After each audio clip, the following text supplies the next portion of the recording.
Hey everyone's JackelWolf back in Skyfactory 4 with another 5 minutes. That's how I did it.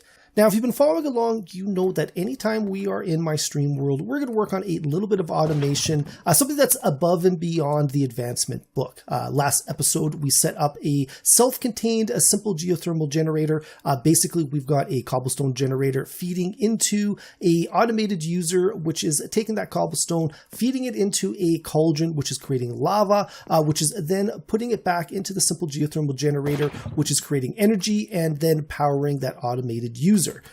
So what we can do is we can look at this and you can see we are now making more energy than we are actually using, which is a good thing because we're going to want to take that extra energy and put it into an RF sort of storage system where we can kind of spread it around to other machines in my world. But to do that, we're going to need quite a bit of obsidian. And, you know, I could sit here all day manually making obsidian, but what fun is that? You know, Skyfactory has always been all about the automation. So what we're going to do is we're going to set up an automatic obsidian maker. And there are a couple of different ways of doing that. Now, the way I want to demonstrate today is with the alloy tank. Now, to make the alloy tank, we are first going to need some seared tanks. Now, to make a seared tank, it is simply one piece of glass in a crafting table with 8 seared bricks.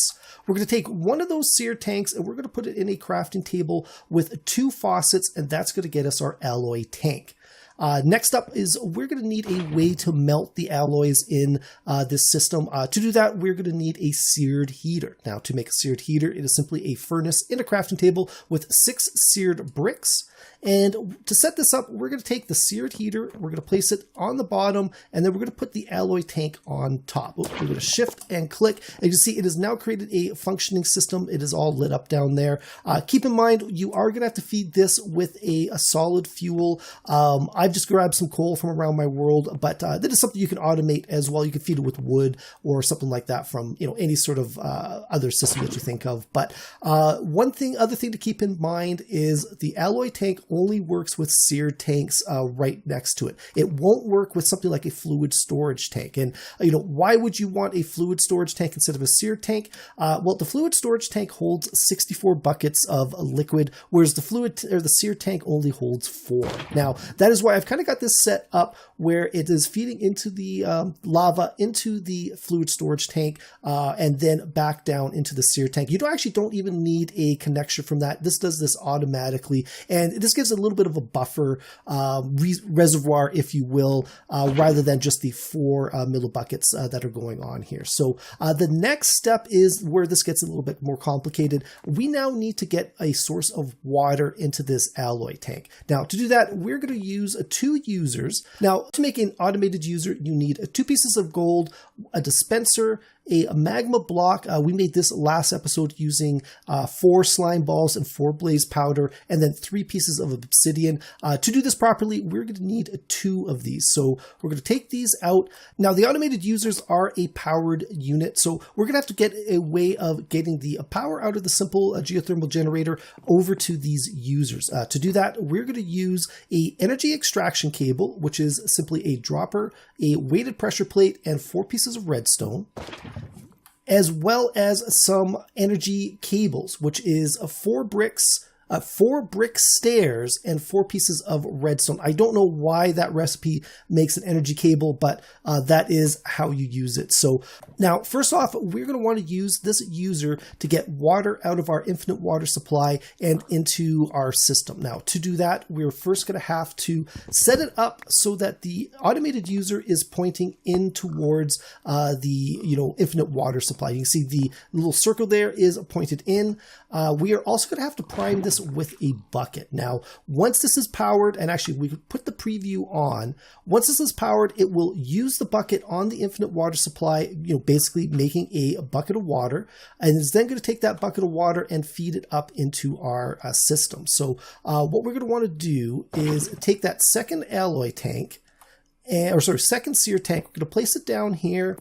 So now we're going to need to pull that full bucket of water out of the automated user. So we're going to use an item extraction cable. We made these last episode, so if you need to go check out that recipe, just check out that last video. We're going to come up here, and to place the automated user, we're just going to shift right click, and it is now going to use that full bucket of water into whatever we place right in front of it. Now, we want to use a fluid storage tank very similar to what we got over here. Again, just as a little bit of a buffer, these are not necessary to this recipe. You could have that user go right into that seared tank and it would work 100%.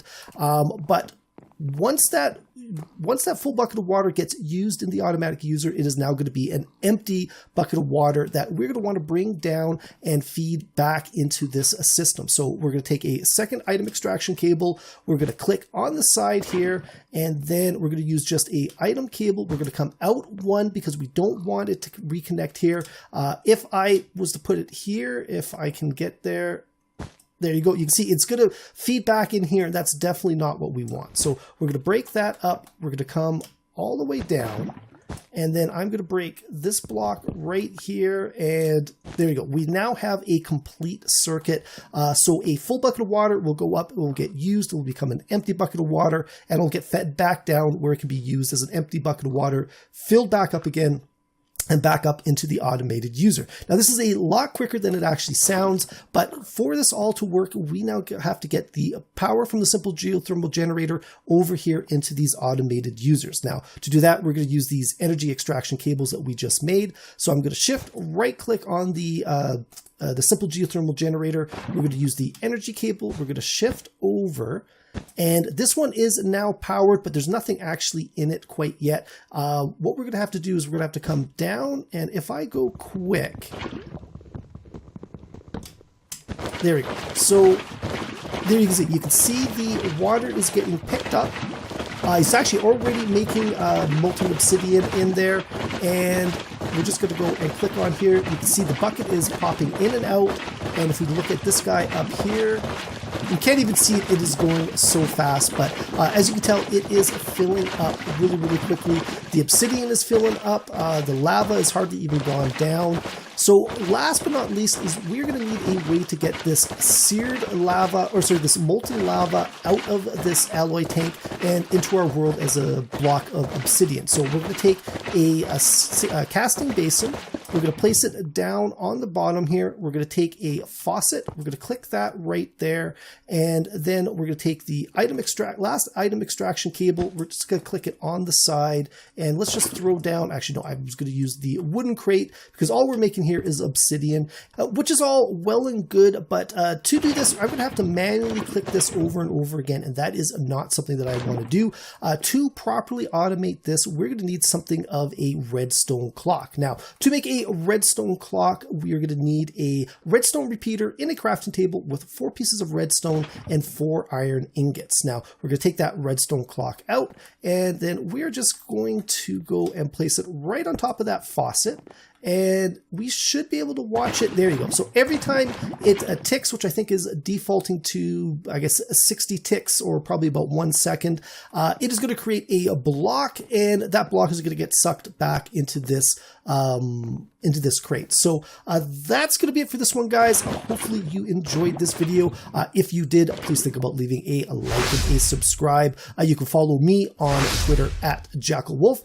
Also, check out the description below. There is a link to my Discord page. I would love it if you stop by to say hi. As well, I have been streaming on Twitch, every modded Minecraft every Saturday night around 8 o'clock Mountain Standard Time. I would love it if you stopped by and said hi there as well. But that is it. I will see you guys next time. Goodbye.